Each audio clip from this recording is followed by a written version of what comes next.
শুনলাম নাকি আবির, লাল পাপড়ি আর টেরা তিনজনে নাকি আমার ফটো দিয়ে বলেছে আমি বউ আছি। তা আমি সত্যানের বউ আছি, ওর নামও আবির। তো কী হচ্ছে জানি না, আমার মাথায় যেন কি মারলো সত্যানে ধাস করে। আর ভাইরাল হচ্ছে, যে যা পাচ্ছে সে যা ফটোতে ভাইরাল করে যাচ্ছে, তো সামনে গিয়েও আসছে না। তা ভাইরাল করার আগে করেছে যারা, তাদেরকে বলি তারা কেউ সামনেও আসিস না, কিছু না, কিছু ভাইরাল করবি না, বলে দিলাম। আর আমি যেদিন ধরতে পারবো সেদিন কিন্তু শেষ।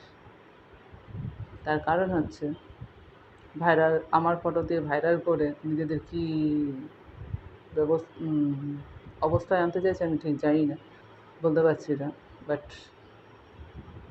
আমার হয়ে কাজ করে যারা, আমি তাদেরকে বলছি যে তারা যেন কাজই করে, আমার ফটো দিয়ে ভাইরাল যেন বলে ভাইরাল যেন না করে। কাজের জন্য আছে, ব্যাস কাজই যেন করে, এর থেকে বেশি কিছু না।